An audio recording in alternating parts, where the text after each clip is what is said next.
ഗോപി, ഏറ്റവും പ്രധാനപ്പെട്ട ചടങ്ങുകളാണ് ഇപ്പോൾ നടക്കുന്നത്. ഈ പറയുന്ന പോലെ ലഞ്ചിത്ര പൂർത്തിയാവുന്നു. അതിനുശേഷം പാറമേക്കാവ് വിഭാഗമാണ് ഇപ്പോൾ പുറത്തേക്ക് വന്നിരിക്കുന്നത്. തെക്കോട്ടിറക്കത്തിനായി ആദ്യം വന്നിരിക്കുന്നത് പുറത്തേക്ക് പാറമേക്കാവാണ്. നോക്കുക, നമ്മൾ ഈ ദൃശ്യങ്ങൾ കാണുന്നത് പോലെ എല്ലാവരും ഇങ്ങനെ ഉറ്റുനോക്കുകയാണ്. ഈ ആനകളെയൊന്നും ആദ്യമായിട്ട് കാണുന്നവരല്ല ഇവർ. പക്ഷേ അത് പൂരത്തിൻ്റെ അന്ന്, ഈ മേടമാസത്തിലെ പൂരം എന്നൊരു നാളുണ്ടെങ്കിൽ അവിടെ തൃശ്ശൂരുകാരുണ്ടാവും.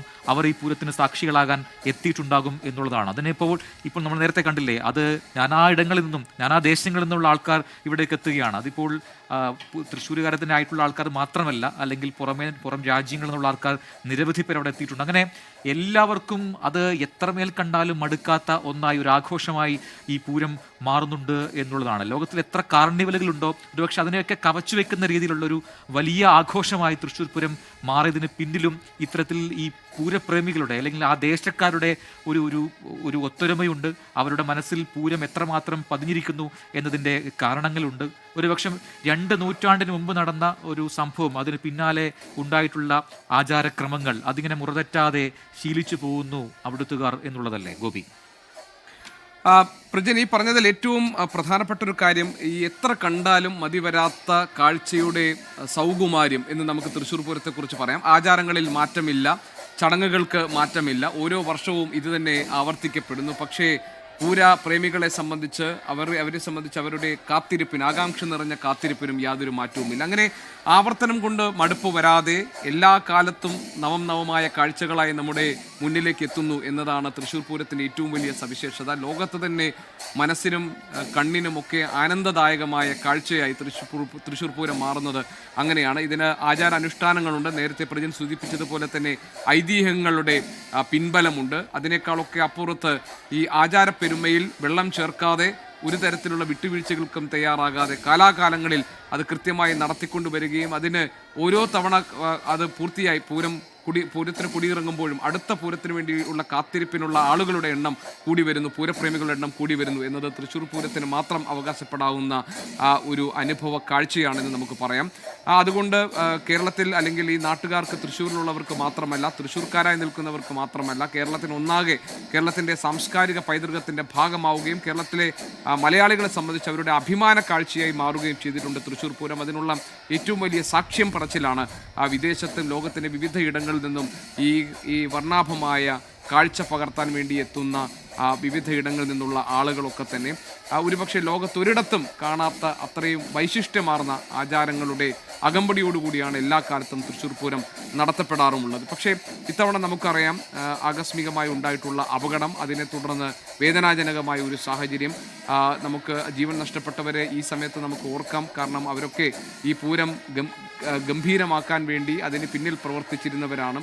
അവരെ വലിയൊരു അപകടത്തിൽ അവർക്ക് ജീവൻ നഷ്ടമായി. ആ വേദനയിൽ നിന്നുകൊണ്ടാണ് നമ്മൾ ഈ പൂരത്തെ വരവേൽക്കുന്നത്. തൃശ്ശൂർക്കാരെ സംബന്ധിച്ച് എന്തൊക്കെ സംഭവിക്കുമ്പോൾ ആചാരത്തിൻ്റെ കാര്യത്തിൽ ഒരു വിട്ടുവീഴ്ചയും പാടില്ല, ചടങ്ങുകളിൽ വെള്ളം ചേർക്കരുത് എന്നതായിരുന്നു 2 ദേവസ്വങ്ങളുടെയും ആവശ്യം. അത് അംഗീകരിക്കപ്പെട്ടിരിക്കുന്നു. വെടിക്കെട്ട് ഒഴിവാക്കി ഇനി ആചാരത്തിൻ്റെ ഭാഗമായി ഒരു കതിന മാത്രം പൊട്ടിക്കും എന്നതാണ് അവർ അറിയിച്ചിരിക്കുന്നത്. ഏറ്റവും വർണ്ണാഭമായ കാഴ്ചയാണ് കുടമാറ്റം. ഒരുപക്ഷെ പൂരത്തിൻ്റെ എല്ലാ കാഴ്ചകളും സുന്ദരങ്ങളാണെങ്കിൽ പോലും, എല്ലാ കാഴ്ചകളും അവിസ്മരണീയമാണെങ്കിൽ പോലും, എല്ലാ കാഴ്ചകളും മനസ്സിനും കണ്ണിനും ആനന്ദദായകമാണെങ്കിൽ പോലും അതിനേക്കാളൊക്കെ ഒരുപടി അപ്പുറം നിൽക്കുന്നതാണ് വർണ്ണാഭമായ കുടകൾ നിവർത്തിയുള്ള കുടമാറ്റത്തിൻ്റെ കാഴ്ചകൾ. അത് 15 മിനിറ്റായി ചുരുക്കുമ്പോൾ പോലും അത് നൽകുന്ന മനസ്സിനും കണ്ണിനും നൽകുന്ന കുളിർമ, അത് ആ 15 മിനിറ്റിൽ നിറഞ്ഞു നിൽക്കുന്നതാണ്. അത് ഒരു വർഷം നമ്മുടെ മനസ്സിൽ തങ്ങി നിൽക്കുന്നതുമായി മാറ്റാൻ വേണ്ടിയുള്ള ശ്രമങ്ങളായിരിക്കും ഇരുഭാഗത്തു നിന്നും ഉണ്ടാകാൻ പോകുന്നത്. പ്രജിൻ, ഗോപി ഇപ്പോൾ പറഞ്ഞൊരു കാര്യമുള്ളൂ. അതായത് ഇപ്പോൾ ഒരു ദുരന്ത പശ്ചാത്തലത്തിലാണ് ഇത്തവണത്തെ തൃശ്ശൂർ പൂരം എന്ന് പറയുന്നത്. പക്ഷേ അത് ഈ വേദന മറക്കാൻ നമ്മൾക്ക് ഏറ്റവും കൂടുതൽ മനുഷ്യരും വളരെ കാലം മുമ്പേ തന്നെ ശീലിച്ചു പോകുന്ന ഒന്നാണ് ഈ കല എന്ന് പറയുന്നത്. ഇപ്പോൾ അത് മേളമാവാം, താളമാവാം, കാഴ്ചകളാവാം.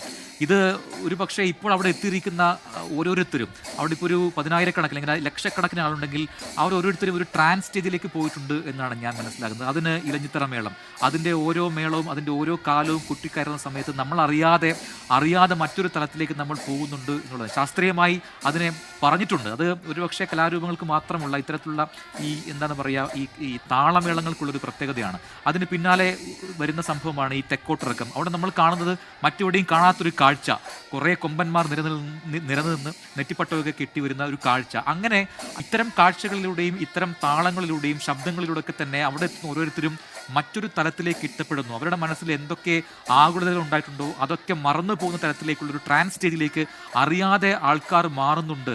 അപ്പോൾ സ്വാഭാവികമായിട്ട് ആ ദുഃഖങ്ങളെല്ലാം മറന്നു പോകുന്നു എന്ന ഒരു കാര്യം കൂടി ഇതിന് പിന്നിലുണ്ട് എന്നാണ് ഞാൻ മനസ്സിലാക്കുന്നത്. അത് ശരിയാണ് പ്രജൻ. കാരണം മനുഷ്യന് കിട്ടിയിട്ടുള്ള ഏറ്റവും വലിയ അനുഗ്രഹമാണ് മറവി എന്നുള്ളത്. കാരണം എല്ലാ വേദനകളിൽ നിന്നും, എല്ലാ തരത്തിലുള്ള നിരാശകളിൽ നിന്നും, എല്ലാ തരത്തിലുള്ള തിരിച്ചടികളിൽ നിന്നും ഒരുപക്ഷെ മനുഷ്യൻ അഭയം പ്രാപിക്കുന്നത് കലകളിലാണ് എന്ന കാര്യത്തിൽ ഒരു തർക്കവുമില്ല.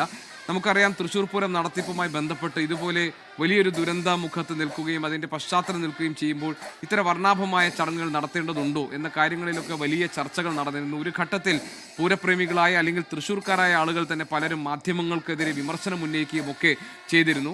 അവരെ സംബന്ധിച്ച് അവരെ നമുക്ക് ഒരിക്കലും ഒരു കാരണവശാലും കുറ്റം പറയാൻ കഴിയില്ല. കാരണം അവരെ സംബന്ധിച്ച് അവരുടെ കാത്തിരിപ്പ്, അവർ ദിവസങ്ങൾ എണ്ണി കാത്തിരിക്കുന്നത് മുഴുവൻ ഒരു വർഷത്തെ പൂരം കഴിഞ്ഞു കഴിഞ്ഞാൽ അടുത്ത പൂരത്തിന് കാണാം എന്ന് പറഞ്ഞുകൊണ്ടാണ് അവർ പിരിയുന്നത്. അതുകൊണ്ട് അവിടുത്തെ ജനങ്ങളെ സംബന്ധിച്ച് അവരുടെ സാംസ്കാരിക തനിമ വിളിച്ചോതുന്ന, അവരുടെ കൂട്ടായ്മയ്ക്ക് നിറം പകരുന്ന, അവരുടെ എല്ലാ വിധത്തിലുള്ള സ്വപ്നങ്ങൾക്കും നിറം ചാർത്തുന്ന, അവരുടെ സന്തോഷങ്ങളുടെ കഥിനകൾ പൊട്ടുന്ന ഇടമാണ്, സമയമാണ് തൃശ്ശൂർ പൂരം എന്നത്. അവരുടെ മനസ്സിൽ, അവരുടെ ശരീരത്തിൽ, അവരുടെ രക്തത്തിൽ അലിഞ്ഞു ചേർന്നിട്ടുള്ള ഒരു ആഘോഷവും ഉത്സവമാണ് തൃശ്ശൂർ പൂരം. അങ്ങനെയുള്ള തൃശ്ശൂർക്കാരെ സംബന്ധിച്ച് പൂരം മുടങ്ങുക, പൂരത്തിൻ്റെ ശോഭ അണഞ്ഞു പോകുന്ന, അത് കുറഞ്ഞു പോകുന്ന എന്തെങ്കിലും തീരുമാനങ്ങൾ ഉണ്ടാകുക എന്നത് സ്വാഭാവികമായും അവരുടെ മനസ്സിനും അവരുടെ ബുദ്ധിക്കുമൊന്നും സ്വീകരിക്കാൻ കഴിയുന്ന ഒന്നല്ല. അതിൽ നിന്നുണ്ടാകുന്നതായിരിക്കണം ഈ വിമർശനങ്ങളൊക്കെ തന്നെയും. നേരത്തെ പ്രജിൻ സൂചിപ്പിച്ചതുപോലെ തന്നെ ഇതിൽ ഈ വെടിക്കെട്ട് ദുരന്തത്തിൽ ഉറ്റവരെ നഷ്ടപ്പെട്ടവർ, അവരുടെ സുഹൃത്തുക്കളെ നഷ്ടപ്പെട്ടവരൊക്കെ ഉണ്ടാകാം.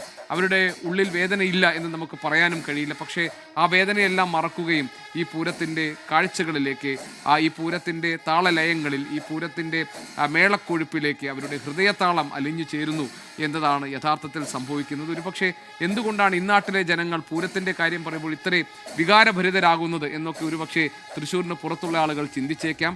അവർ മനസ്സിലാകാത്ത, അല്ലെങ്കിൽ നമുക്ക് മനസ്സിലാകാൻ കഴിയാത്ത ഒരു വികാരമായി അവരുടെ ഹൃദയത്തിലും ശരീരത്തിലും അവരുടെ ഭാവനയിലും അലിഞ്ഞു ചേർന്ന ഒരു ആഘോഷമായി തൃശ്ശൂർ പൂരം.